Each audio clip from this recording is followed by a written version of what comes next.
Gujarat number 1 engineering university Sankalchand Patil university.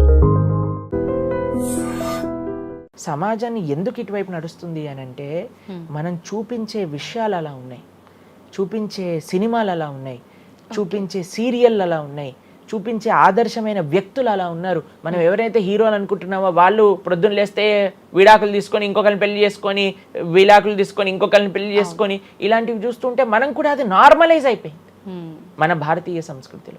కానీ ఎక్కడైతే ధర్మం ఉంటుందో, రాముడు ఆదర్శంగా ఉన్న వ్యక్తి ఎప్పుడు అలాంటి తప్పు చేయలేదండి. ఎందుకంటే రాముడు ఏకపత్ని వ్రతుడు.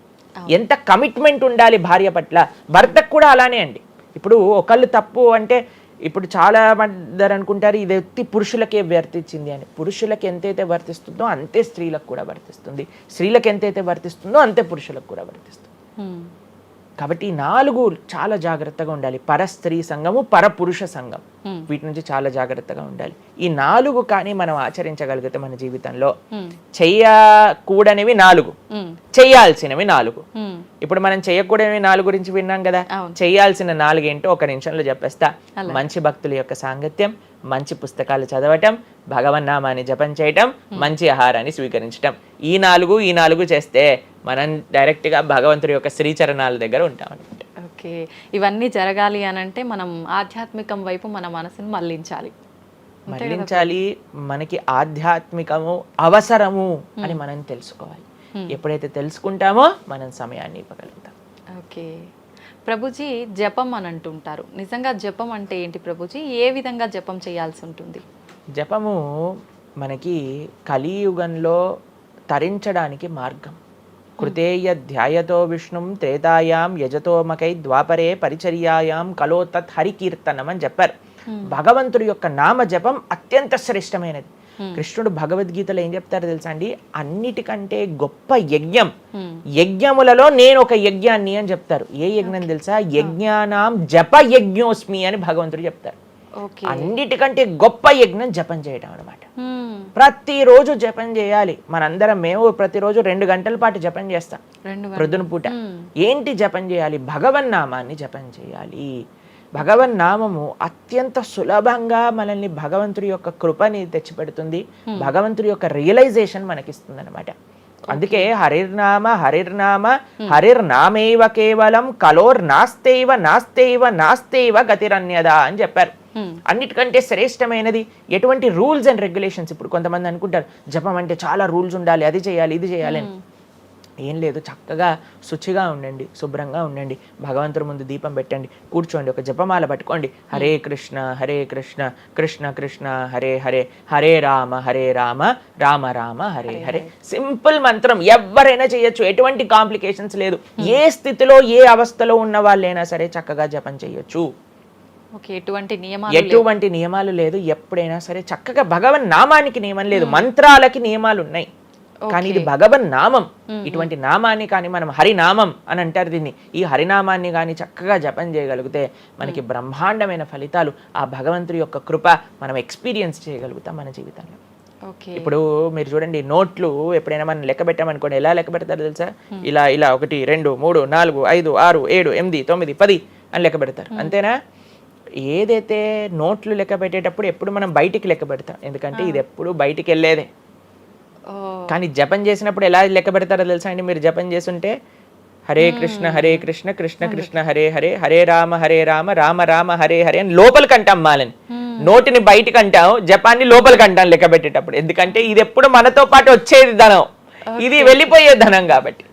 కాబట్టి శాశ్వతంగా మన లోపలతో వచ్చే ధనం, జన్మాంతరాలకు కూడా మనల్ని ఉద్ధరింపజేసే ధనం ఏదన్నా ఉంటే అది భగవన్నామ జపం. నిజంగా ఎంత మంచి మాట ప్రభుజీ. అసలు ఈ లాజిక్ అర్థమే కాలేదు ఎప్పుడు మాకు. మీరు చెప్పేదాకా ఇంత లాజిక్ ఉంది అని అనిపించలే. చాలా మంచిగా చెప్పాం. ప్రతి ఒక్కళ్ళు చిన్న పిల్లల నుంచి, మా దాంట్లో మా గ్రూప్ లో మీరు చూస్తే చిన్న పిల్లల నుంచి వృద్ధుల వరకు అందరు జపం చేస్తారు. అంతెందుకండి, మీరు చూస్తారు హరే కృష్ణ భక్తులు దేశ విదేశాల నుంచి ఉన్న వాళ్ళందరూ జపమాల పట్టుకొని జపం చేసే వాళ్ళని మనం చూడట్లేదు. కాబట్టి మనకి ఎందుకు జపం రాదు? టైం వస్తుంది, టైం ఉంది. ఎక్కడెక్కడ టైం వేస్ట్ చేస్తున్నామో తెలుసుకుంటే ఎక్కడ దాన్ని యూటిలైజ్ చేయాలో తెలుస్తుంది. సమయంతో పనుందా ప్రభుజీ? ఏ సమయంలో అయినా చేసుకోవచ్చు, కానీ ప్రొద్దున పూట చేస్తే అత్యంత శ్రేష్టమైనది. ప్రొద్దున పూట మనం త్వరగా లేసి త్వరగా స్నానం చేసి త్వరగా జపం చేసుకోగలిగితే ఆ రోజంతా బ్రహ్మాండంగా ఉంటుంది. ధ్యానం కూడా చేస్తుంటారు చాలా మంది. జపానికి ధ్యానానికి వ్యత్యాసం ఏంటి? మనము భగవన్నామ మంత్రాన్ని నామాన్ని జపం చేస్తూ భగవంతుడి గురించి ధ్యానం చేయాలి. ఓకే. ఇప్పుడు జస్ట్ ధ్యానం, చాలా మంది మాకు కంప్లైంట్ చేస్తుంది, ఇప్పుడు ధ్యానం చేస్తే మనసు నిలకడగా ఉండట్లేదు, మనసు ఎక్కడికి వెళ్ళిపోతుంది, అక్కర్లేని ఆలోచనలు వస్తున్నాయి. ఇప్పుడు చూడండి, పిల్లవాడు అటు ఇటు ఇటు అటు కదులుతున్నాడు అనుకోండి, ఇంట్లో ఏయ్ అనగానే అయిపోతారు. అలా మన మనసు కూడా అటు ఇటు ఇటు అటు కదులుతూ ఉంటుంది. కానీ ఎప్పుడైతే మనం మంత్రంతో ధ్యానం చేస్తామో అప్పుడు మనసు ఇలా వెళ్ళిపోయింది అనుకోండి పక్కకి, హరే కృష్ణ అనగానే ఆ మనసు వచ్చేస్తుంది, వామ్మో వీడు కాన్షియస్గా ఉండండి నేను అటు ఇటు వెళ్తుంటే. కాబట్టి మనసు కూడా మనం ఆ నామం పట్ల మనం ధ్యానం చేయొచ్చు. ఎప్పుడైతే మనం నామాన్ని మంచిగా జపం చేస్తామో ఆ నామంలోంచే భగవంతుడి యొక్క రూపం, గుణం, లీల అవన్నీ కూడా ప్రకాశితం అవుతాయి. కానీ ఫస్ట్ మనం ధ్యానం నామం పైన పెట్టాలి. మన ఉచ్చారణ కరెక్ట్గా ఉందా, మనం చక్కగా ఆ నామాన్ని వింటున్నామా, దీనిపైన ధ్యాస ఉండాలన్నమాట. నిజంగా చాలా మంది ధ్యానం చేసేటప్పుడు ఆ ఏకాగ్రత అనేది రావట్లేదు, ఎన్నిసార్లు ప్రయత్నించినా అంటుంటారు కదా ప్రభుజీ. ఏం చేయాలంటారు ఆ ఏకాగ్రత రావాలంటే? ప్రాక్టీస్ చేయాలి. అభ్యాసేనతు కౌంతేయ, అభ్యాసం చేయాలి. ఇదేదో చాలా మంది ఏం చేస్తారు తెలుసా అండి, ప్రభుజీ నేను 3 రోజుల నుంచి జపం చేస్తున్నా కానీ నాకు ఆ రుచి కలగట్లేదు. అయ్యా 300 కోట్ల జన్మలు తీసుకున్నాం మనము, ఆ జన్మాంతరాల్లో ఉండే వాసనలు ఉన్నాయి కదా, కొద్దిగైనా మనం సమయం ఇవ్వాలి భగవంతుడి యొక్క నామం. ఇప్పుడు మురికి పట్టిన ఒక క్లాత్ ఉందనుకోండి, ఇంకులో ముంచేసిన క్లాత్ ఉందనుకోండి, దాన్ని ఇచ్చాను అనుకోండి, ఇప్పుడు ఒక్క ఉతుకుల్లో పోతుందా ఇంకంతా? ఒక ఉతుకు తర్వాత ఇంకో ఉతుకు తర్వాత ఇంకో కొద్దిగా వెళ్తూ ఉంటుంది, కొద్దిగా వెళ్తూ ఉంటుంది. కొన్నిసార్లు మనకి ఫస్ట్ 3-4 వాషెస్లో తెలియదు అసలు పోయిందా లేదా. పోతుంది కానీ మనకంత ఎవిడెంట్గా కనిపించదు. కానీ 10, 15, 20, 30 సార్లు అయ్యాక తెలుస్తుంది. 100 సార్లు అయ్యాక మళ్ళీ మనకి తెల్లగా ఆ క్లాత్ బయటికి వచ్చేస్తుంది. అలానే మనం కూడా ప్రయత్నం చేస్తూ ఉండాలి. ఇన్ని జన్మలు మనం మాయకి ఇచ్చేసి ఒక జన్మలో 3 రోజులు మనం భగవన్నామాన్ని జపం చేసి ఇప్పుడు నాకేం కలగలేదు అని అంటే ఎలా చెప్పండి?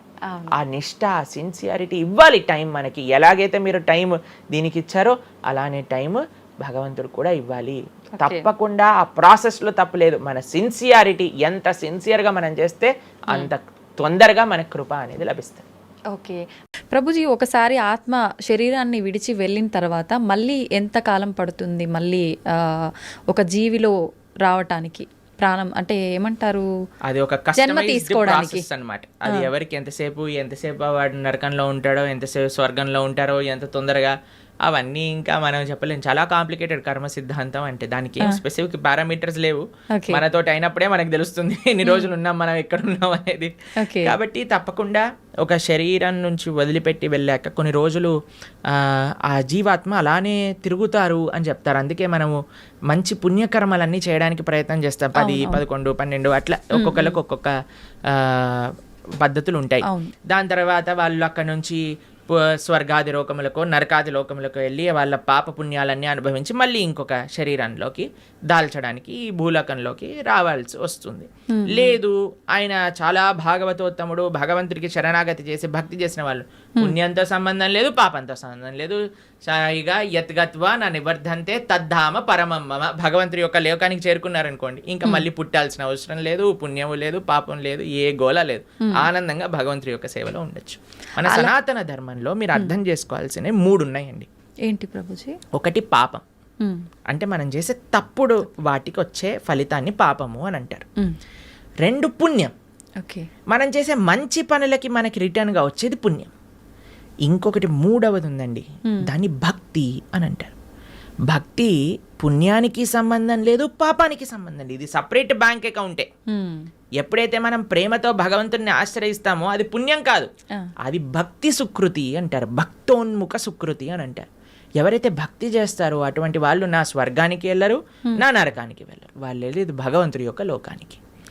స్వర్గానికి వెళ్ళినా, నరకానికి వెళ్ళినా, ఇంకా ఏ దేవత యొక్క ప్రపంచానికి వెళ్ళినా సరే, లోకానికి వెళ్ళినా సరే, కృష్ణుడు భగవద్గీతలో చెప్తారు, ఆ బ్రహ్మ భువనాలోక పునరావృత్తినో అర్జున. ఇక్కడ నుంచి బ్రహ్మలోకం అంటే అన్నిటికంటే టాప్ మోస్ట్ లోకం అనమాట. అక్కడ వరకు వెళ్ళిన వాళ్ళు కూడా మళ్ళీ పుట్టాల్సిన అవసరం ఉంటుంది. ఎప్పుడైతే మాముపేత్యత్తు కౌంతయ్య, నన్ను ఆశ్రయించిన వాళ్ళు, ఎవరు చెప్తున్నారు నన్ను అని అంటే కృష్ణుడు అర్జునుడితో చెప్తున్నారు, నన్ను ఆశ్రయించిన వాళ్ళకి మళ్ళీ పుట్టుక అనేది ఉండదు. ఓకే. అనే విషయం చెప్తున్నారు. కాబట్టి మనం పుణ్యం పైన ఫోకస్ చేయకూడదు, పాపం పైన ఫోకస్ చేయకూడదు, మనం భక్తి పైన ఫోకస్ చేయాలి. ఇది పర్మనెంట్ సొల్యూషన్ అన్నమాట. ఓకే ప్రభుజీ, భక్తి వేరు, భగవంతుణ్ణి తెలుసుకోవడం వేరా ప్రభుజీ? రెండు ఒకటేనా? భక్తి మార్గంలో మొట్టమొదటి అడుగు శ్రవణం, అంటే భగవంతుడి గురించి తెలుసుకోవడం. ప్రహ్లాదుని హిరణ్యకశిపుడు అడుగుతారు, అయ్యా నువ్వు స్కూల్కి వెళ్ళావు కదా, బోర్డింగ్ స్కూల్ హాస్టల్కి వెళ్ళావు కదా, ఏం నేర్చుకున్నావు అని అంటే శ్రవణం కీర్తనం విష్ణు. శ్రవణం అని అంటే భగవంతుడి గురించి వినటము. భక్తి అంటే ఏదో పూజలు చేసేసి ఇక్కడ నుంచి 1000 పూలు పట్టుకొచ్చేసి ధూపాలు వేసేసి నోములు ఇచ్చేసి లక్ష పూలలతో పూజ చేసేసి ఒక లీటర్ల అభిషేకాలు చేసి, ఇది కాదండి భక్తి అంటే. భక్తి అంటే భగవంతుడి గురించి వినటం. ఇది ఎవరు చెప్తున్నారు? పరమ భక్తుడైన ప్రహ్లాదుడు చెప్తున్నాడు. ఫస్ట్ ప్రాసెస్ ఏంటి? శ్రవణం, భగవంతుడి గురించి వినటం. ఏం వినాలి? గీత, భాగవత, రామాయణ అసలు అన్నీ ఏదైతే భగవంతుడి గురించి చెప్తారో వాటిని వినాలి. శ్రవణం, కీర్తనం, దాని తర్వాత మనం చేయాల్సింది జపం. చూడండి ఆయన ఏం ప్రాసెస్లో చెప్తున్నారు, ప్రియారిటీ వైజ్ చెప్తున్నారు అనమాట. శ్రవణం, కీర్తనం, విష్ణో. ఎవరికి చేయాలి ఇది? భగవంతుడైన నారాయణుడు విష్ణువుకి చేయాలి. శ్రవణం, కీర్తనం, విష్ణు, స్మరణం, పాద సేవనం. స్మరిస్తూ ఉండాలి. మనం విన్నది స్మరిస్తూ ఉంటే అప్పుడు మనకి భగవంతుడి పట్ల ప్రేమ పెరుగుతుంది. అప్పుడు మనం భగవంతుడి యొక్క ఆరాధన చేసామనుకోండి, ప్రేమతో ఆరాధన చేయగలుగుతాం. లేకపోతే ఎప్పుడు మనసులో ఈ కోరిక గుర్తొచ్చినంత భగవంతుడు గుర్తురాడు. నిజమే ప్రభుజీ.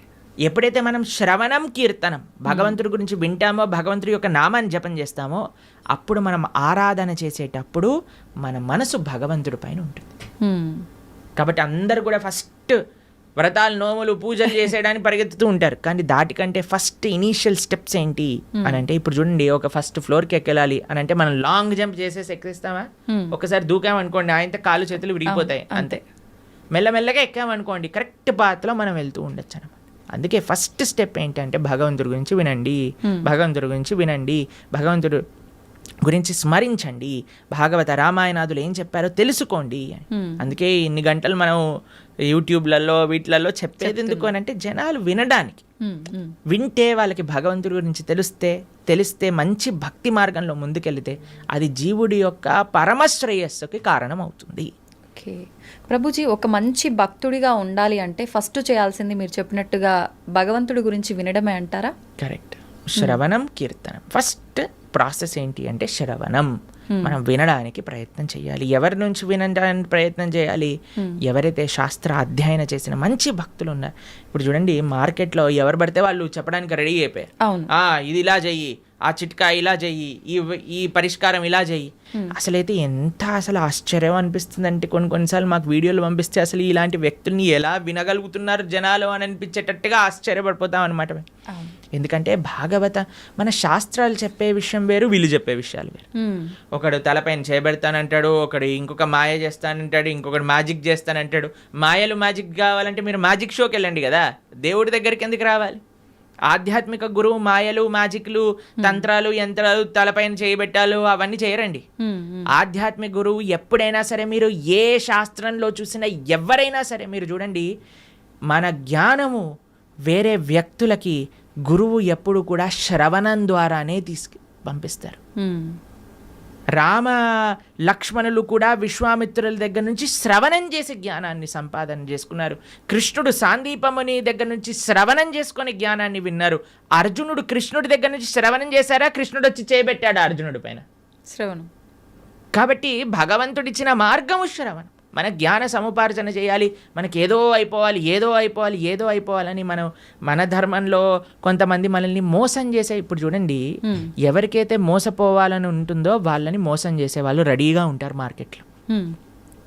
మన ధర్మంలో మోసాలు చేసేవాళ్ళు తక్కువ అని మనం చెప్పడానికి వీలు లేదు, ఉన్నారు. ఎందుకంటే మనకి ఆ మోసపోయే ప్రవృత్తి ఉన్నది కాబట్టి. ఇది కాకుండా ఇతర మతాల వాళ్ళైతే ఇంకా పీక్స్కి వెళ్ళిపోయారనమాట.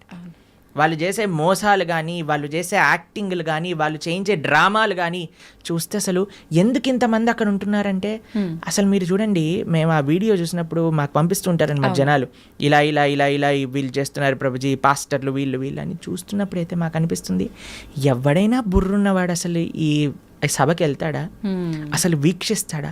వేలాది మంది అక్కడ కూర్చొని వీక్షిస్తున్నారు అంటే వీళ్ళందరూ మోసపోవడానికి రెడీగా ఉన్న వాళ్ళనే కాబట్టే కదండి మోసం చేస్తుంది. వాడు ఇంటికి వెళ్ళాక అనుకుంటున్నాడు అసలు వీళ్ళు ఎంత మూర్ఖులు, అసలు ఎలాంటి వ్యక్తులు వీళ్ళు, నేను చేసే యాక్టింగ్లకి చప్పట్లు కొట్టటాలు అరవటాలు, ఇలాంటి వాళ్ళు ఉన్నంత వరకు మోసాలు ఆపలేమండి. మన లోపల ఒక జాగరూకం కావాలి. నేను శాస్త్రాన్ని నమ్ముతా, భగవంతుడి యొక్క తత్వాన్ని అధ్యయనం చేస్తా, కానీ మ్యాజిక్ల వల్ల ఏమంటాం మీరు చేతులు పెట్టటాల వల్ల, ఏవో సృష్టించటం వల్ల, ఏదో మన జీవితంలో ఏదో మంచి జరిగిపోవటం వల్ల, దానివల్ల ఏది వచ్చే ప్రయోజనం లేదండి. ఈరోజు మంచి జరుగుతుంది, రేపేం జరుగుతుంది? జీవుడి యొక్క పరమశ్రేయస్సు భగవంతుడి గురించి తెలుసుకోవటం మనందుకే మేము ఎక్కడికి వెళ్ళినా మొత్తుకునేది ఒకటే విషయం, ఇవన్నీ ఒక ట్రాప్లో పడకండి. మన మానవ జన్మ ఎన్నో సంవత్సరాల తర్వాత మనకి రేర్గా దొరికిన ఈ అవకాశాన్ని మంచి మార్గంలో ఉపయోగించుకోండి అనే మేము అందరం ప్రార్థన చేస్తూ ఉంటాం అందరికీ కూడా. ఎందుకంటే మాకు అనిపించేది ఏంటి అంటే పాపం ఇలాంటి వాళ్ళ ట్రాప్లలో పడే వాళ్ళు చెడ్డవాళ్ళు కాదండి. భగవంతుడి గురించి తెలుసుకోవాలి అనుకుంటే కదా వాళ్ళు ఇలాంటి బాబాల దగ్గరికి లేదా ఇలాంటి వ్యక్తుల దగ్గరికి వెళ్ళేది. కానీ మేము అనుకునేది ఏంటి అంటే మంచి మార్గం కానీ వాళ్ళు తెలుసుకోగలిగితే వాళ్ళ జీవితం పండిపోతుంది.